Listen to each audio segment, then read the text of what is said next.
They say love makes you blind, but I think it makes you willfully ignorant. For 3 years, I chose to see only what I wanted to see, to believe only what kept my heart from breaking completely. But hearts, like mirrors, can only crack so many times before they shatter entirely. And when they do, the fragments reflect a truth so sharp it cuts deeper than any light ever could. I remember the exact moment I realized I had been living someone else's dream while calling it my own. It wasn't dramatic. Not like the climactic scenes in those romance novels I used to read during lunch breaks. There was no confrontation, no dramatic revelation, no passionate argument that ended with doors slamming and tears streaming.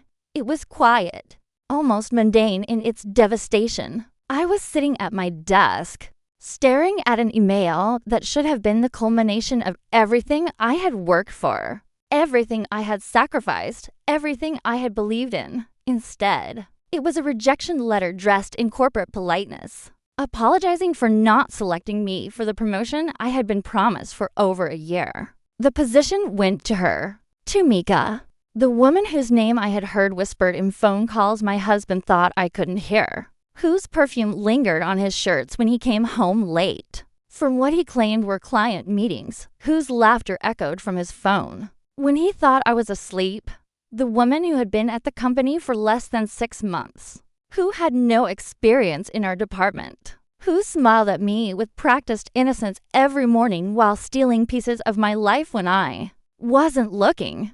But the cruelest part wasn't that she got the promotion. The cruelest part was realizing that my own husband, the man I had loved with every fiber of my being, the man I had supported through his own career struggles, the man I had believed was my partner in building a future together, had been the architect of my professional destruction.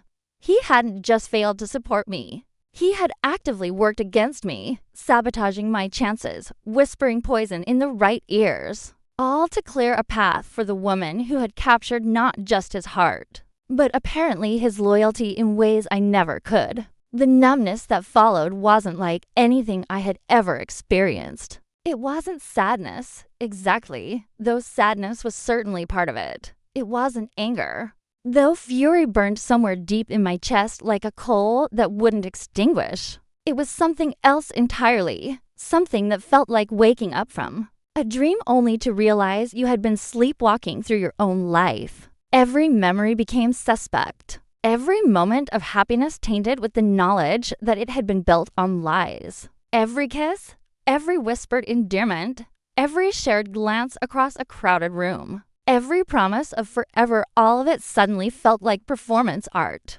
Beautifully crafted, but ultimately hollow. I started to remember things differently then. Details that my hopeful heart had dismissed or rationalized away. The way he would turn his phone face down when I entered the room, not dramatically, but casually, as if it were the most natural thing in the world. The way he had stopped asking about my work, about my projects, about the promotion I had been so excited about.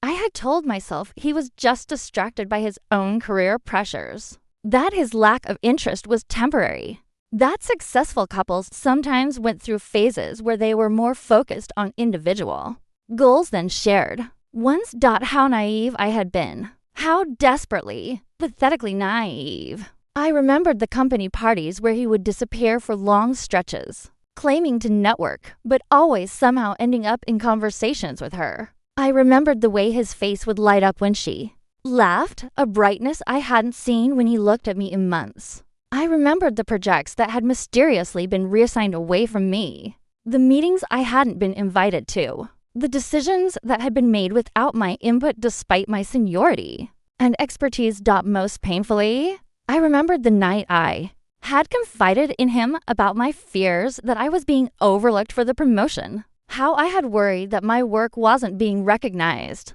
how I had questioned whether I was good enough, smart enough, valuable enough. He had held me then, stroking my hair and murmuring reassurances, telling me I was imagining things, that my insecurities were getting the better of me, that I needed to trust the process and trust him. He had made love to me that night with a tenderness that had felt like a promise. And I had fallen asleep in his arms feeling foolish for ever doubting his devotion. Now I understood that tenderness for what it really was, guilt. He had been comforting himself as much as me, soothing his own conscience while lying to both of us about what he was doing to my career, to my dreams, to my future.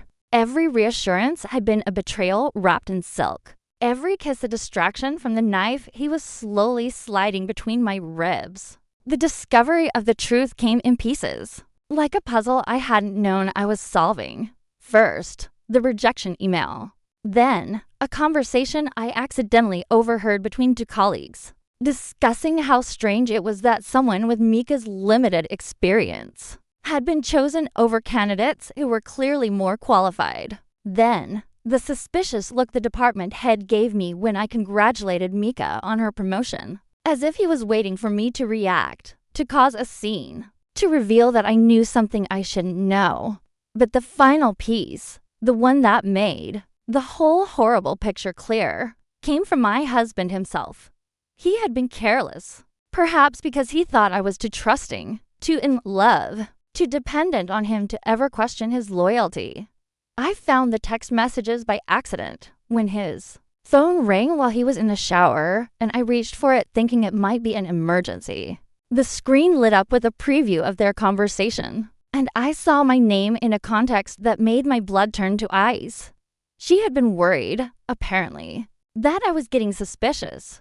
She had asked if he thought I knew about them, about what they had done to ensure her promotion. His response was casual, almost dismissive. She needn't worry about me, he said. I was too naive, too focused on being the perfect wife to ever imagine that my devoted husband would betray me so completely. I was, in his words, too trusting for my own good and completely wrapped up in playing house to notice what's really going on. Reading those words felt like swallowing broken glass, not just because of their cruelty, but because of their accuracy. I had been too trusting. I had been so focused on being the wife I thought he wanted, the supportive partner I believed every successful man deserved, that I had forgotten to be myself. I had minimized my own ambitions to make room for his, had celebrated his victories while downplaying my own achievements, had made myself smaller and smaller until I had practically disappeared. But that night, sitting in our bedroom holding his phone while he sang in the shower, completely unaware that his carefully constructed lies were crumbling round him, I felt something shift inside me. The numbness began to crack, like ice breaking up in spring. And underneath it, I found something I hadn't felt in so long I had almost forgotten its existence. Rage, not the hot, impulsive anger that demands immediate satisfaction, but something colder and more powerful. A fury that crystallized into perfect clarity, showing me exactly who I was and who I had allowed myself to become. I saw the woman I had been before I met him, ambitious and confident and unafraid to take up space in the world.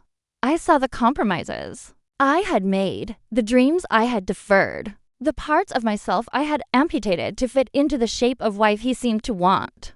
And I saw the woman I could become if I stopped trying to earn love from someone who had never actually offered it. The realization that he had never really loved me wasn't as devastating as I thought it would be. Perhaps because by then, sitting in the dark with his betrayal illuminated on the screen of his phone, I understood that the man I had loved had never really existed either. I had been in love with a projection, a carefully crafted persona designed to win my devotion while hiding his true nature. The real him was someone who could sabotage his wife's career advancement to benefit his mistress, without losing sleep over it. The real him was someone who could comfort me while I cried about feeling undervalued at work, knowing that he was the architect of that devaluation. The real him was someone I didn't recognize, and certainly not someone I could continue to love. I put his phone back exactly where I had found it and sat in the darkness, listening to him hum in the shower, the sound of his happiness making me feel sick. He was happy because his plan had worked. His lover had gotten the promotion she wanted, and his wife remained clueless and compliant, still playing the role of devoted spouse, while he and Mika laughed about my stupidity behind my back. But I wasn't stupid, I realized. I had been willfully blind, which is different. Stupidity implies a lack of capacity to understand. But I had understood perfectly well what was happening. I had simply chosen to believe in a version of reality that allowed me to keep the life I thought I wanted rather than face the truth. That would require me to rebuild everything from scratch. That choice had seemed easier at the time, less disruptive, less frightening. Now I understood that it had been the most costly decision I had ever made, because it had required me to betray myself in ways that were far worse than anything he had done to me. He had lied to me, yes, but I had been lying to myself long before he ever entered the picture.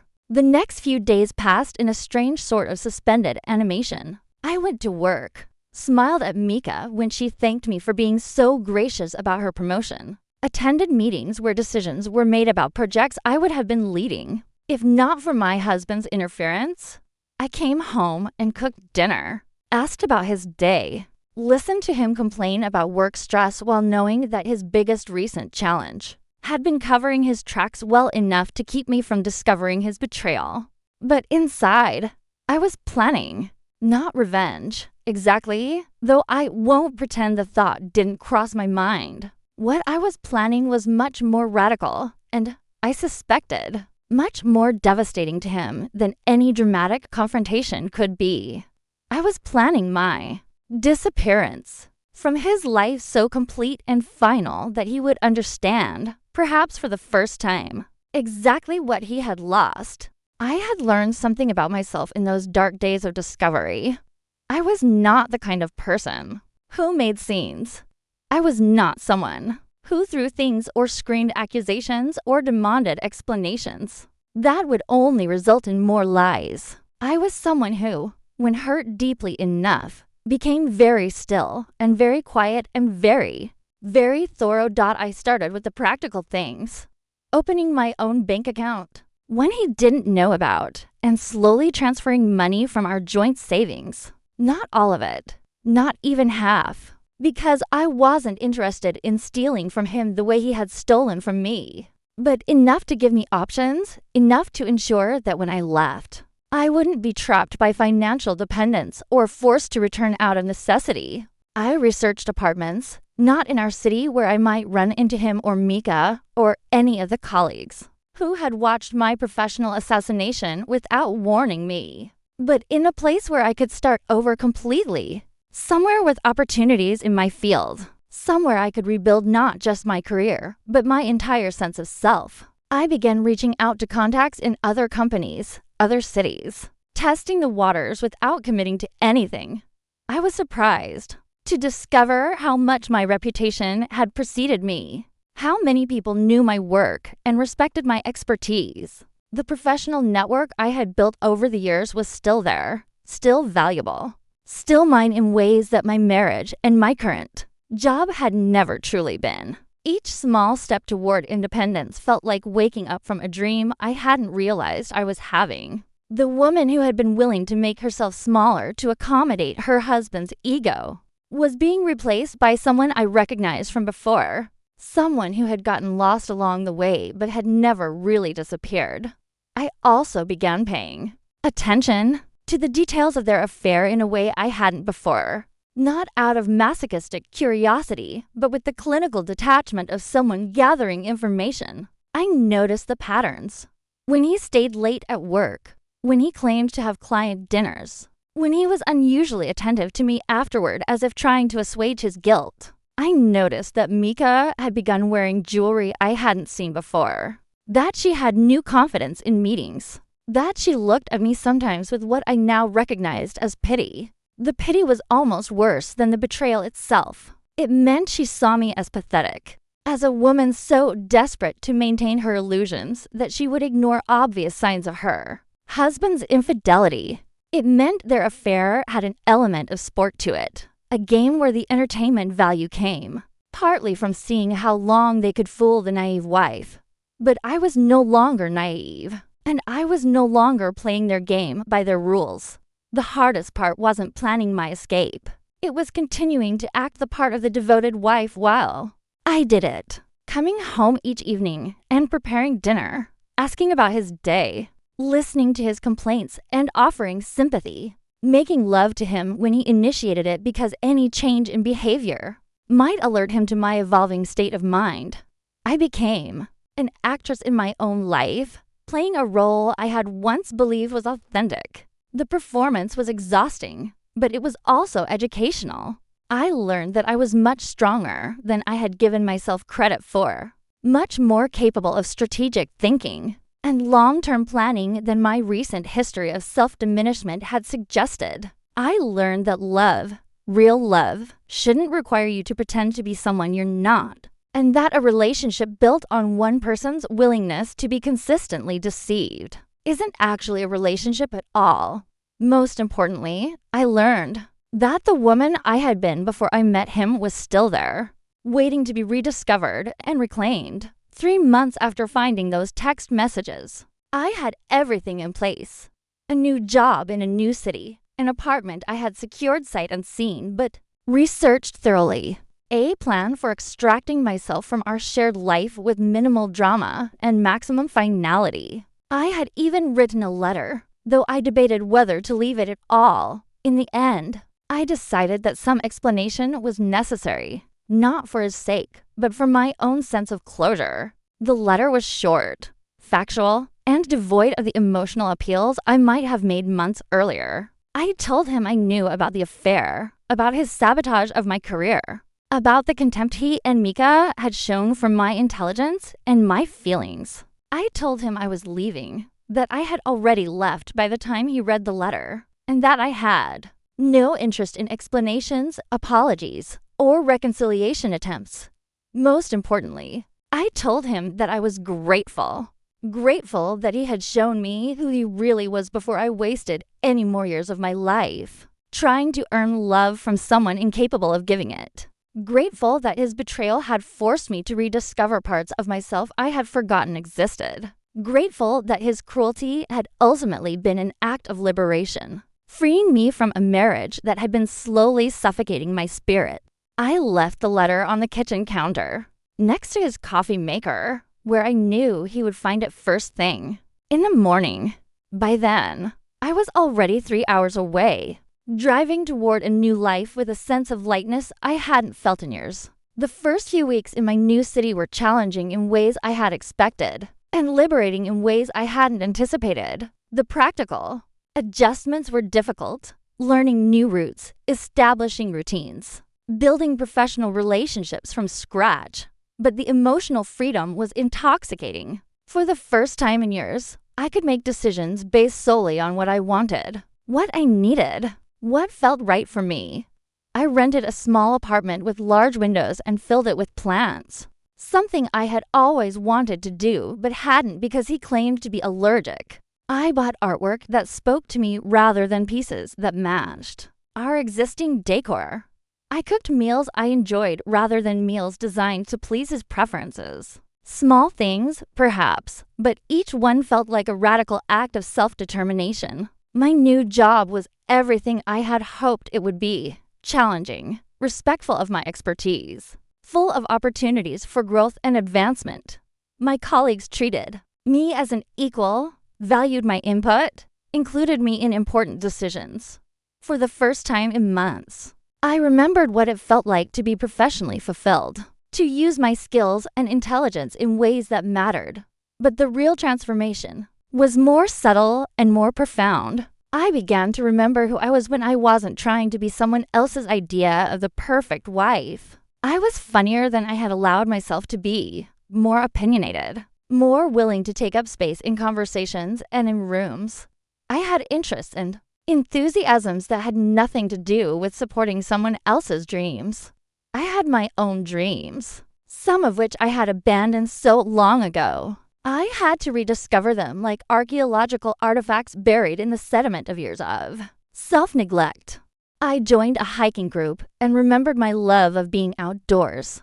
I started taking photography classes and found I had an eye for composition that surprised even me. I began reading voraciously again, not just the practical books that might help my career or the light novels that wouldn't challenge my husband's need to be the intellectual in the relationship, but everything that interested me: philosophy, history, poetry, science. Slowly, I became reacquainted with myself, and I liked what I found. The woman I was becoming was confident without being arrogant, independent without being isolated, strong without being harsh. She was someone I was proud to be, someone I respected, someone I genuinely enjoyed spending time with. About 2 months after I left, the phone calls started. At first, they came from his number.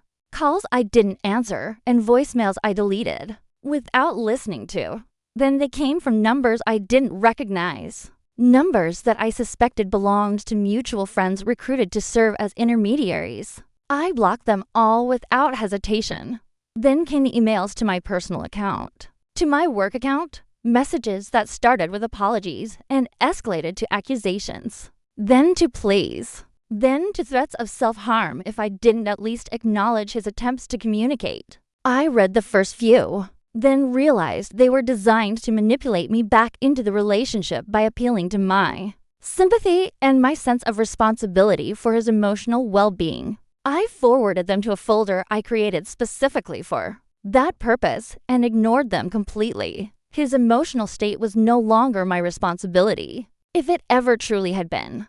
I had spent 3 years managing his feelings, accommodating his needs, supporting his goals at the expense of my own. That chapter of my life was closed, and I had no intention of reopening it, no matter how dramatic his appeals became. Through friends of friends, I began to hear stories about his deterioration, how he had become obsessed with finding me, hiring a private investigator to track my location despite my clear communication that I wanted no contact. How his work performance had suffered as he spent hours during the day calling me and sending emails I never responded to. How his relationship with Mika had imploded when she realized that his obsession with winning me back meant she had been nothing more than a tool in whatever psychological game he had been playing.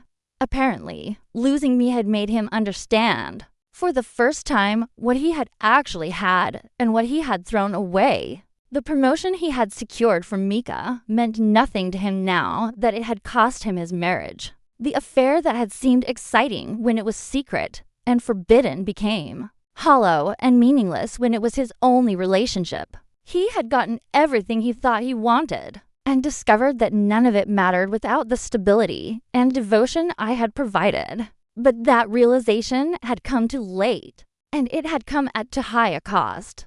I felt no satisfaction in his suffering, but I also felt no responsibility for alleviating it. He had made his choices with full knowledge of their potential consequences. The fact that he hadn't anticipated those consequences accurately wasn't my problem to solve. 6 months after I left, I received a visit from his sister, someone I had always liked and who had, I suspected, never approved of his treatment of me. She had driven for hours to see me, ostensibly to check on my well-being, but really, I think, to satisfy her own curiosity about how I was doing and whether there was any possibility of reconciliation.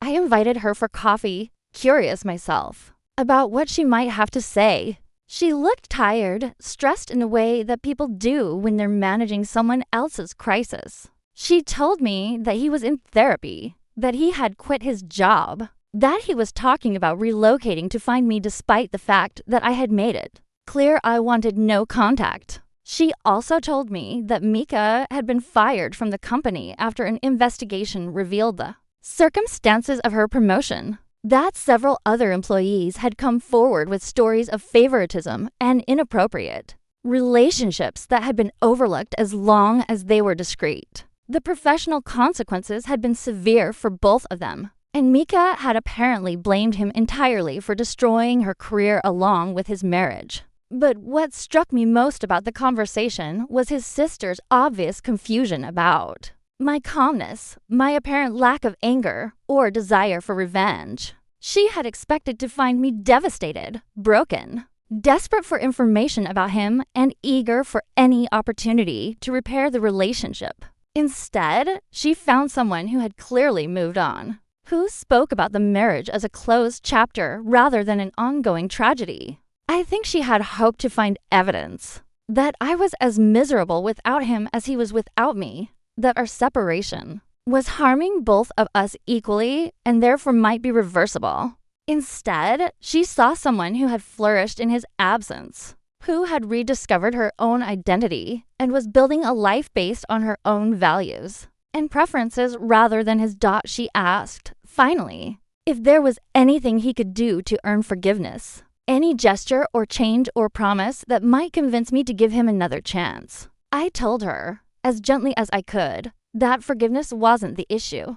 I had already forgiven him, not for his sake, but for my own peace of mind. Holding onto anger and resentment would have poisoned my new life, and I refused to let his betrayal continue to harm me in that way. But forgiveness didn't mean reconciliation, and it didn't mean I owed him access to my life or my energy. Some broken things can be repaired, but others are so fundamentally damaged that the kindest thing for everyone involved is to let them remain broken rather than trying to force them back together in ways that will never be quite right. Our marriage was one of those things. The trust had been completely shattered, the foundation thoroughly undermined.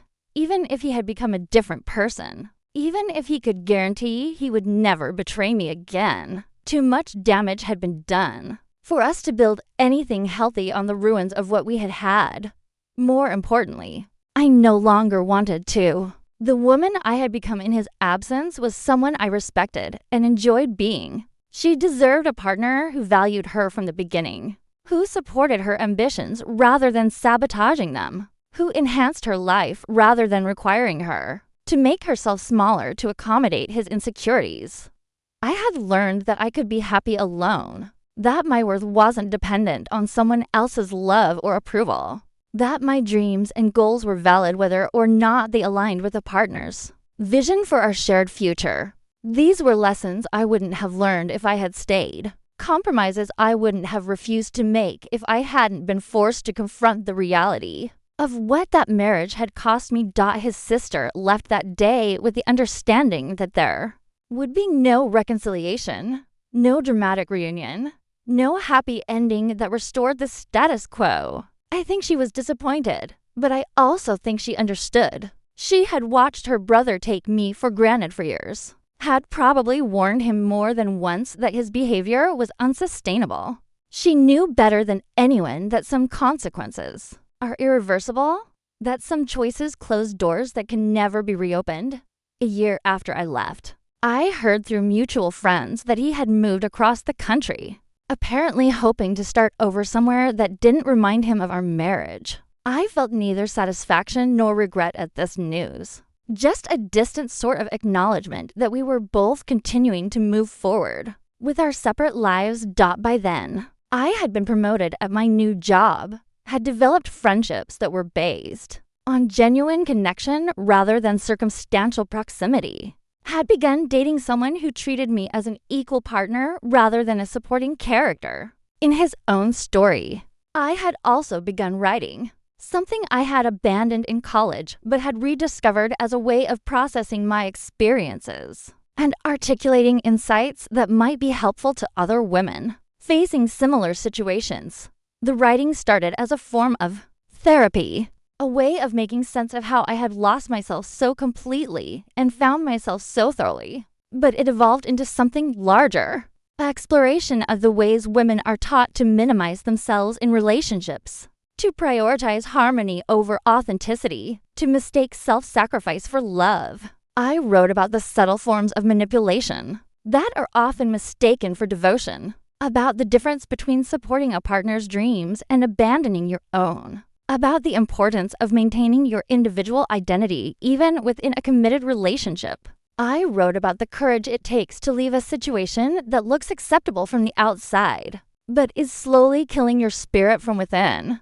Most importantly, I wrote about the possibility of rebirth, of rediscovering who you are after years, of being who someone else needed you to be. I wrote about the joy of making decisions based on your own values and preferences, of pursuing goals that matter to you regardless of whether they align with someone else's vision for your life. The response to my writing was overwhelming and humbling. Letters from women who recognized their own stories in mine, who had been struggling with similar decisions, who found courage in my experience to make changes in their own lives. I realized that my story, as painful as it had been to live through, had value beyond my own healing and growth.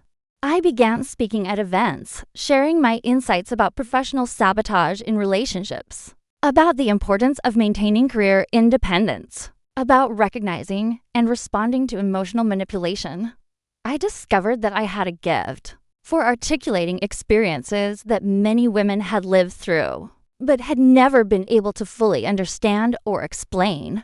This work became a passion that went far beyond my day job, though I loved that too. I was building something meaningful, something that used my experience of betrayal and recovery to help other women avoid similar situations or extract themselves more quickly if they found themselves trapped in dynamics that were slowly eroding their sense of self. 2 years after leaving, I was contacted by a publisher interested in turning my essays into a book. The process of expanding my thoughts into a full-length manuscript was both challenging and cathartic, requiring me to dig even deeper into the psychology of my former marriage and the social forces that had made it seem normal and acceptable. For so long, writing the book forced me to confront aspects of the relationship I had glossed over in my initial processing, to acknowledge the ways I had participated in my own diminishment, to take responsibility for the choices I had made even while holding him accountable for his betrayal. It was painful work, but necessary, and the finished product was something I was genuinely proud of. The book was published to positive reviews and strong sales, particularly among women who recognized their own experiences in my story. I was invited to speak at conferences, to appear on podcasts, to participate in discussions about relationship dynamics and professional equality. My personal story had become a platform for addressing larger social issues, and I found this work deeply fulfilling in ways my previous career, as much as I had enjoyed it, had never been. But perhaps the most meaningful response came in the form of a letter from a young woman who had read the book and recognized troubling patterns in her own relationship. She had been dating someone who subtly undermined her confidence, who minimized her professional achievements, who had begun making decisions about their shared future without consulting her preferences or priorities. Reading my story had helped her understand that these behaviors were not normal expressions of love or partnership, but warning signs of someone who viewed her as a supporting character rather than an equal participant in their relationship. She had ended the relationship before it progressed to marriage, before she became financially entangled, before children complicated the decision to leave. Her letter reminded me that my experience, as painful as it had been, had prevented at least one other woman from making the same mistakes I had made. That thought provided a sense of purpose and meaning that transcended my own healing and growth. 3 years after leaving my husband, I was truly happy in ways I hadn't been since. Before our marriage began, I had work that fulfilled me, relationships based on mutual respect and genuine connection, hobbies and interests that brought me joy, a sense of purpose that extended beyond my own immediate needs and desires. I had also learned to trust my instincts, again, to pay attention to red flags instead of explaining them away, to prioritize my own well-being instead of assuming that sacrificing for others was inherently virtuous. I had developed boundaries that protected my energy and my peace of mind, and I had learned to communicate those boundaries clearly and enforce them consistently. Most importantly, I had learned that I could be complete as an individual, that my worth and happiness were not dependent on romantic partnership, that I was fully capable of creating a meaningful and satisfying life on my own terms. This knowledge didn't make me close to love, but it did make me selective about the kind of love I was willing to accept. I began dating again, but with very different criteria than I had used in my 20s. Instead of looking for someone who needed me or whom I could fix or support, I looked for someone who was already complete in himself, who enhanced my life rather than requiring me to diminish it, who encouraged my ambitions rather than feeling threatened by them. I met someone who met those criteria, someone who respected my independence and my career, who supported my writing and speaking without trying to manage or control it, who celebrated my successes without feeling diminished. By them, our relationship developed slowly, built on friendship and mutual respect rather than intense passion or immediate chemistry. It was a healthier dynamic than I had ever experienced before, one that allowed both of us to maintain our individual identities while building something together that was greater than the sum of its parts. There was no drama, no psychological manipulation, no power struggles or attempts to control each other's choices. Instead, there was steady affection, reliable support, shared values, and genuine enjoyment of each other's company. It wasn't the consuming, all-encompassing love I had mistaken for the real thing in my 20s, but it was something more sustainable and more nourishing, a partnership between equals who chose each other freely and continued to choose each other daily. For years after leaving my first marriage, I married again, but this time with full awareness of what I was choosing and what I was promising. The ceremony was small, attended by friends who had supported my journey and family members who had watched me transform from a diminished version of myself into someone confident and self-possessed. My new husband and I wrote our own vows, promises that acknowledged our individual autonomy while committing to support each other's growth and happiness. We promised to maintain our separate identities within our shared life, to pursue our individual goals while also building common dreams, to communicate honestly even when the truth was difficult or uncomfortable.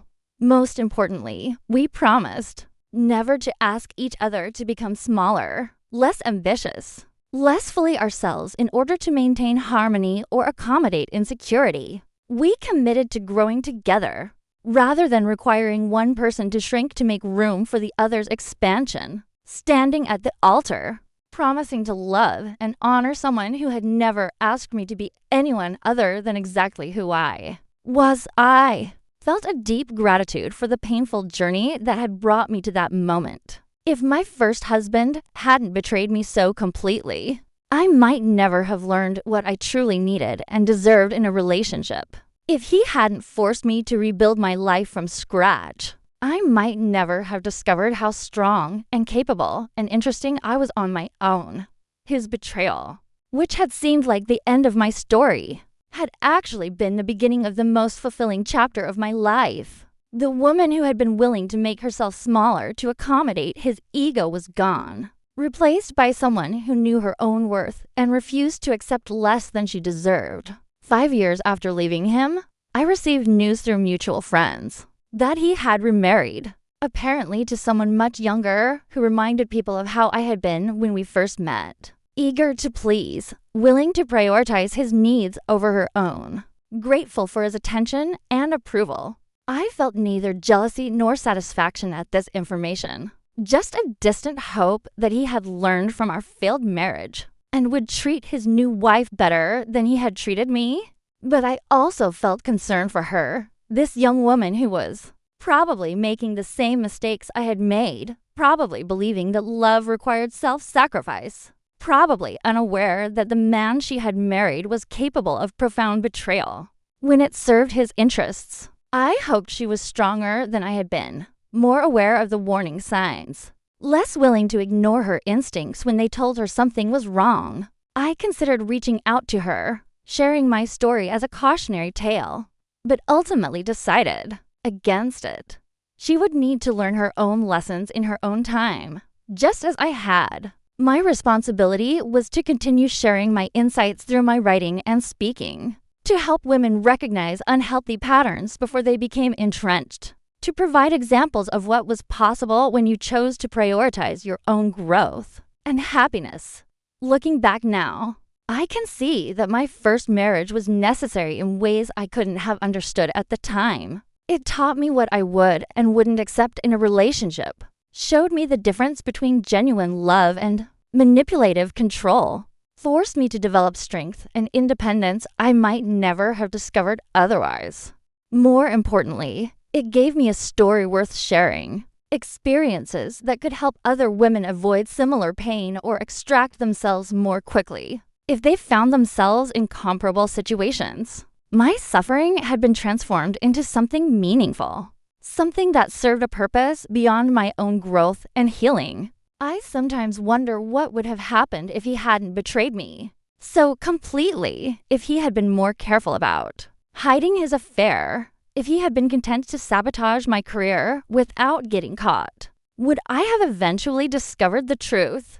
Or would I have continued living a diminished version of my life, gradually accepting lower and lower standards for how I deserved to be treated? I like to think I would have eventually found the courage to leave, but I honestly don't know. The version of myself that stayed in that marriage for 3 years was someone who had been conditioned to prioritize harmony over authenticity, to mistake accommodation for love, to believe that good wives made sacrifices without complaint or resentment. That woman might have continued making those sacrifices indefinitely, might have convinced herself that marriage required compromise, even when the compromising was entirely one-sided, might have spent decades slowly disappearing until there was nothing left of her original self. Instead, his betrayal shocked me, awake, forced me to confront the reality of what I had become and what I had lost in the process. It was a brutal awakening, but it was also a liberation that changed the entire trajectory of my life.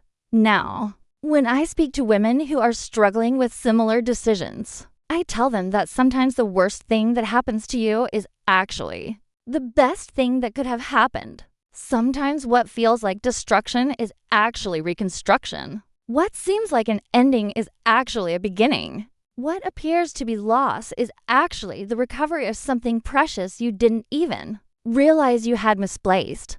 I tell them that leaving a relationship that diminishes you isn't failure, it's success. That choosing your own growth over someone else's comfort isn't selfish, it's necessary. That rebuilding your life from the ashes of betrayal isn't just possible, it's the most powerful act of self-love you can undertake. As I stand here now, 5 years after walking away from a marriage that nearly erased me, I am whole in ways I never imagined possible. My story isn't just about surviving betrayal. It's about thriving in its aftermath, about turning pain into purpose, about reclaiming every part of myself I had given away in the name of love. And if I can do it, so can you? This is my truth, my rebirth, my victory, and it's only the beginning.